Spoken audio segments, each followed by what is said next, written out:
fat ass tie on with that little ass suit. Little ass suit on. It's like, nigga, what's good, y'all? Skinny on the tie, my boy. If you gonna get skinny, get skinny. He got the tie. maze tie on, Yeah, bro. He's pissing me off. Fake right ass now, bro. Versace. Hey, what's good, y'all? Elite live streams. We back. How y'all doing out there? We watching these SummerSlam 2025, and we having a great conversation about wrestling. How you feeling, J Rock? I'm chilling, man. You know, SummerSlam 2025. It's a 2-night event. It has made us just think about, you know, how we came up watching wrestling. So we're gonna talk about it a little bit and just, you know, tap in into you know, something a little different, you know. Yeah, a little live reaction to kind of what's going on. You got, you know, literally right now streaming on Peacock. So if you're watching out there, you know, go ahead and tune in. Yeah, you feel me? We're watching Rosenberg looking like a white Eminem up there. You know what I'm saying? Milk dud head. Yeah. It's crazy. Yeah. Wrestling, I'm just gonna say it like this. The trajectory of wrestling has reached a different level. We're having pre-shows for these joints now. Facts. You know what I'm saying? We used to just cut it. When we cut it on back in the day, bro, shit just come on. They may talk a little bit, but this is a whole pre-show. Right. Like, and the pre-show is about an hour and 30 minutes. So that's crazy. Yeah, man. It's pretty crazy that they just commentary. All commentary. It's like it's a real sport. Not that it's not a real sport, but a real sport now. Yeah, it's like a football game. There you go. Like they really polished up I like it. The overall kind of production element to it. You know, cool. You have your reporters coming, you know, from different, you know, perspectives. You got the backstage reporter. You got, you know, the play-by-play guys. It's pretty cool. You got the, you know, before, like you said, game, and then after game. Yeah, it's pretty hilarious, man. I like it, though. It's cool. Yeah, so we wanted to come up with this list of the top 5 wrestlers of all time, since we were getting like pretty nostalgic about kind of wrestling in general and just having fun with sports entertainment. And so, yeah, we kind of wanted to, you know, talk about this while we watched, you know, SummerSlam and just kind of laugh at kind of about, you know, just how far wrestling has come and just, yeah, man. It's in a good spot, I think. Facts. You know? And so what you know, starting out for your list, you can go with your list while I pull up mine, because I didn't really, you know, have too much time, of course, but we just putting it together. So you go first, dog. My top 5 wrestlers of all time. You could start one by one though, like one by one. Give like a cool like description, per like person. Why? I mean, clearly you don't have to rank them because we're not saying no order. Just like whoever you feel me, you come up with off the muscle type shit. So off the muscle, the first cat that's gonna always jump off the joint, off the porch, man. Stone Cold Steve Austin is off the porch, bro. And the reason Stone Cold is gonna come out of my mouth first is because I think Stone Cold is how we got here. Oh yeah, in my personal opinion. I ain't saying that Steve Austin. Yeah, I ain't saying the people before him. The rattlesnake. Fucking snake, bro. I ain't saying people before him ain't setting up for him, because it was set up for him to do. Yes. But if you ever really like, if you know the backstory about Stone Cold and how he even got to the WWF and got cracking at the WWF, then you'll understand why I'm saying it. And then he when he got it, when he started getting that push, he took it to another level. Yes, sir. So now, you know, wrestling, and this is in an era where, you know, people were on these promos that they're dropping, they're not cursing, they're not, you know, like they're not talking as reckless as Stone Cold was talking. Right. And backing it up though. Right. Granted, I get it. People say, oh, it's scripted, blah, blah, blah. Is it? But the way that Stone Cold had it set up, I just think my top 5 is about taking it to another level. These are all wrestlers that have taken they set up to another level. That part. So Stone Cold gonna jump off the joint for sure. Yes. Then I go another legendary guy, The Rock. Okay. The Rock, you know, Rocky Maivia. It's different for Rock though, because Rock is third generation for sure. I mean? So his dad and grandpa was in the joint, before him. But still, even within that setup, right, he didn't just look at it like, oh well, my pops was here, my grandpa was here, I'm straight. No, he took it to another level. You know what I'm saying? Right. to a whole nother level. Right. So within the Stone Cold, him and Stone Cold are kind of, you know, in my opinion, for the time of the way WWF started taking over, are synonymous. Facts. They go hand in hand, because those are probably the two guys in wrestling where you could say they were great wrestlers. Yep. And they was good on the mic. Yeah, like they could really pop it. They get it popping for sure. Like they come out, crowds going crazy. That part immediately. Yeah. Like, you know what I mean? Like it's time. And they may not have the most championships, you know, because that's how people look at other sports. Like, oh, well, he only a 6-time champion or 5-time champion or 8-time champion. And there's other cats with more championships. For sure. But I'm just looking at it more like pushing this sport forward. That part. Okay, then I'm gonna go. I think I'm going Undertaker. The Undertaker. I'm going Undertaker. And mind you, if you really know wrestling and you hear how I'm saying it, you'll understand that the era, these guys are all within the same era. Facts, in a sense. Facts, and all had different times of being the popping guy. You know? Right, that part. And some of their popping crosses, you know, they cross each other, but some of the matches that these guys have had are the best matches ever. That part, you know. Yeah. So man. Undertaker, because the way he came in, he was a scary motherfucker, man. Let's keep it real, dog. Motherfuckers coming from the dead. You know, it's just the character. It's like the character. Yeah, right. The character, the mystique of the character is what like kind of makes Undertaker, you know, never really said nothing in his early days, never really jumped on the mic. But then in his latter days, he could jump on the mic. You know what I mean? Man. So it's just like, you know, then he went through different stages. You know, he had the little badass era. He had the mortician era when he first dropped. You know what I mean? Yes, exactly. And then all the things in between. It's just like he found a way to always reinvent himself, and that's why Undertaker is lit. Yeah, sure. Man, goated. He's goated, bro. For sure. Then we go Shawn Michaels. This the pretty boy. Yeah, man. This the guy. He got all the ladies. The ladies love him. Yeah. You know what I mean? Yeah. Heartbreak Kid. He's probably on the list for the greatest WrestleMania matches of all time. Like he's probably every WrestleMania match he's been in, lit. That part. Just over the top, lit. You know, injuries kind of I'd say stymied his career a little bit. But even then he came back and got a second career. Not just injury, but drugs and shit too. You know, yeah, you know how that goes. Yeah, but then he came back and got a second career. You know what I mean? He came back later in the early 2000s. Right. Like, you know, he took maybe 4 years off, and then came back and then, you know, healed up a little bit, and he's the same Shawn Michaels. You know what I mean? Literally. Like out of the group that I'm named, he's probably the best wrestler for sure. Like most athletic, all of that. He got the whole thing. You know what I mean? Like going hard though, like hard consistently, like taking crazy bumps, all of that. You know what I mean? Right. No pun intended. Yeah, yeah. Well, shout out to Shawn. Straight up. And then I'm gonna go with Bret Hart. Bret the Hitman. Because while all of that was going on, the things that I've said, like why these guys were able to take it to the next level, is because of Bret Hart. He kept it. He kept the WWF afloat. Right, that part. You know what I mean? And he's probably the most technical wrestler out of the group. You know what I mean? Sure. So you got to think his whole family wrestled. He comes from a wrestling family. You know what I mean? That part. So a lot of the things he got to see, a lot of the things that he's done, is kind of based on the fact that he was already in there. You know what I mean? Yeah, man. Straight up. Rest in peace, Stu Hart. Like his pops put him in a spot. Yep. And he's one of the cats, just like I said with Rock, that didn't just take it like, oh, my dad got me and I'm cool. Like, he took it to another level. He really became like a guy. Yeah, for sure. Straight up. So that's my top 5. I do got honorable mentions.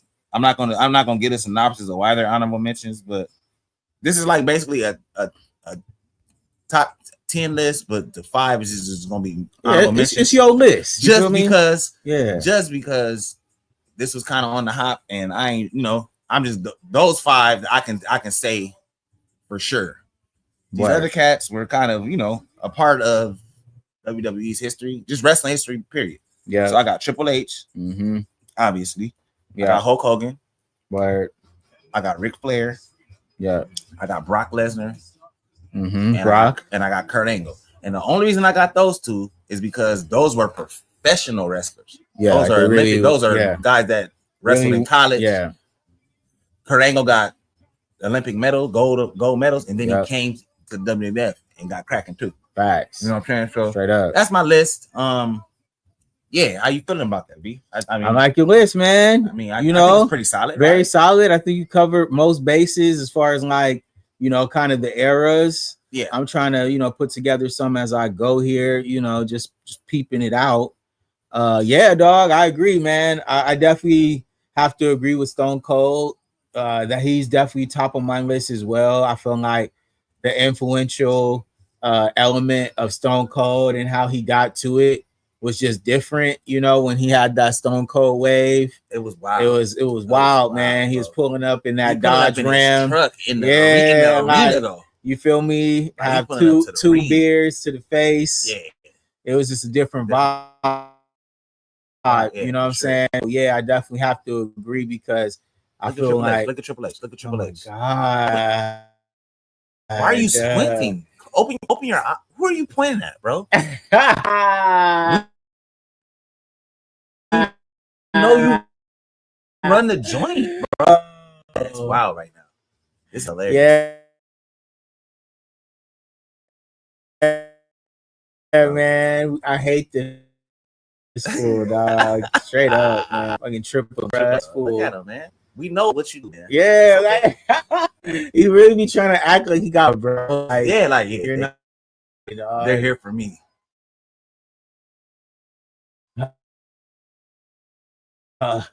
Yeah, I'm game. Look at him.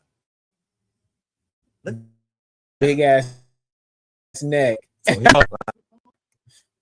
All right, man. Come on. I don't even call they give a fuck about no Triple H, man. That's crazy.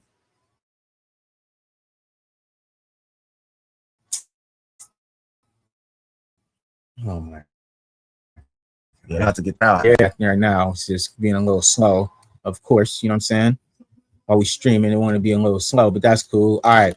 So next, I gotta go Mick Foley, man. Yeah, I gotta go Mick Foley. That's a good one. Just because I feel like during our era, like he really did bring a certain type of like gory, like when he would get beat up, it was like, God damn, like he used to make that shit look real, dog. I'm not even hating, bro. Like, he used to get torched, bruh. And so I feel like Mick Foley, him as Mankind and as Dude Love, you feel me? He Cactus Jack. Yeah, he really was like out there making it happen, and like he was fun to watch. He was really exciting. He was low-key funny too. Yeah, man. Yeah, those Hell in the Cell matches. Crazy.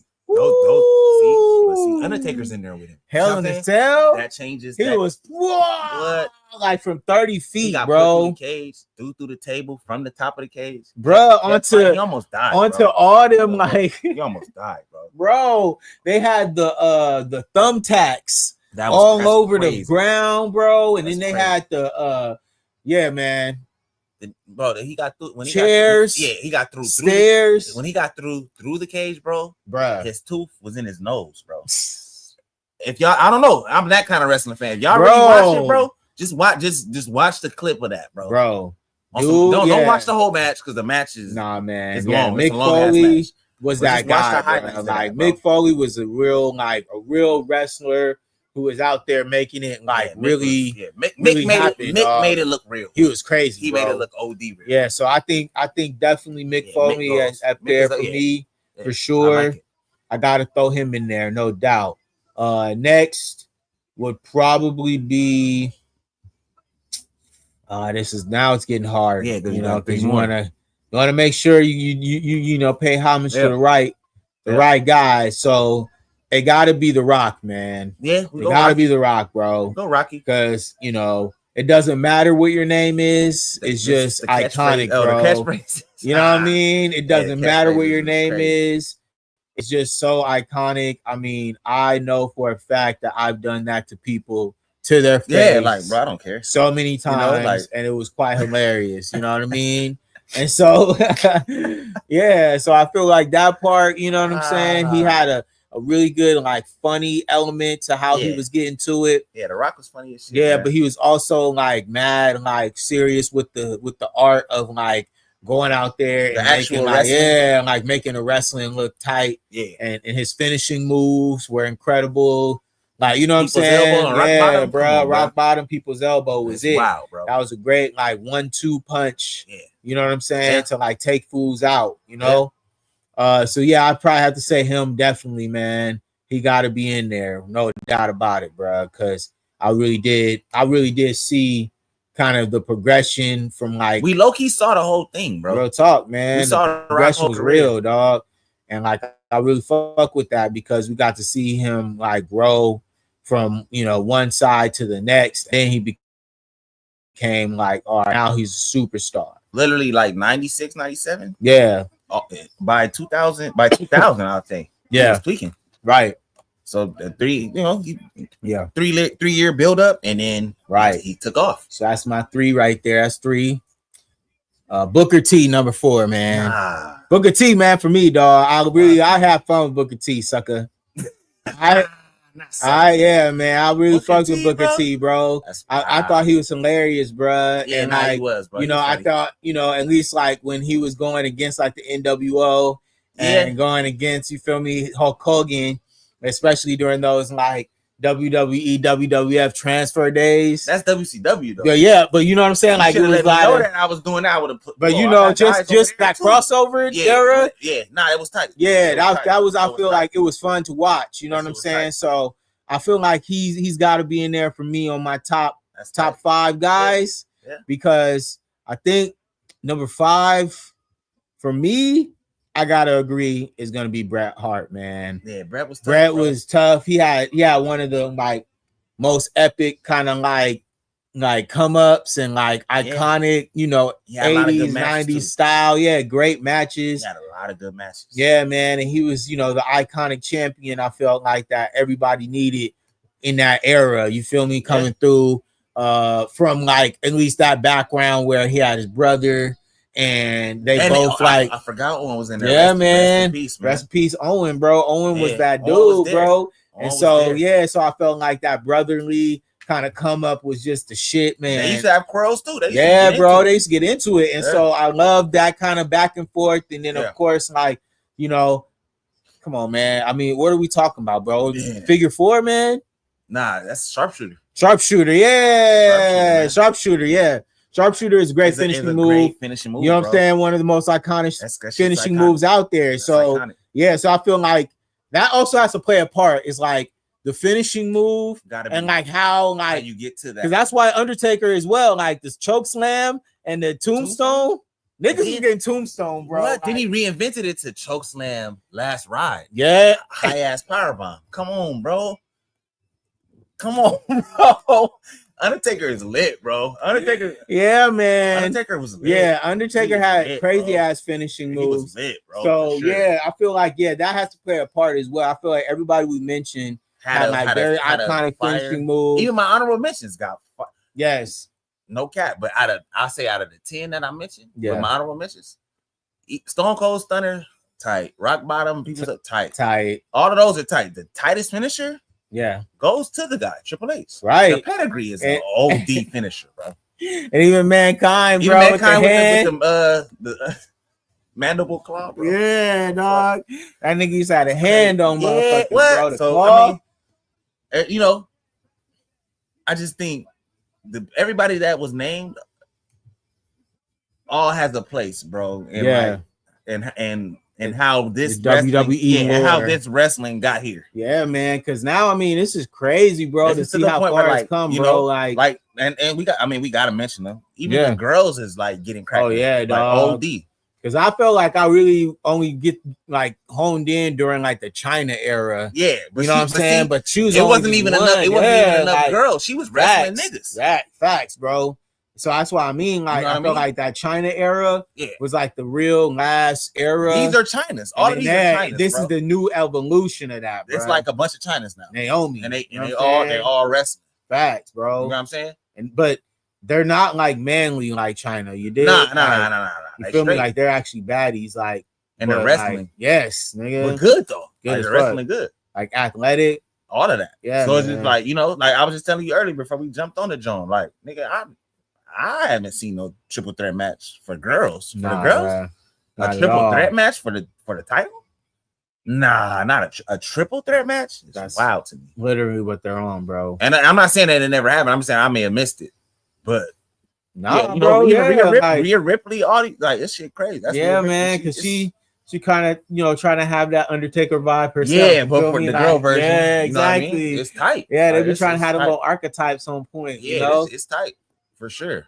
You know what I mean? So, you know, it's you know, we just giving you, you know, just giving you guys our take, right? You know, on just what wrestling was for us, because wrestling was tight. Yeah, bro.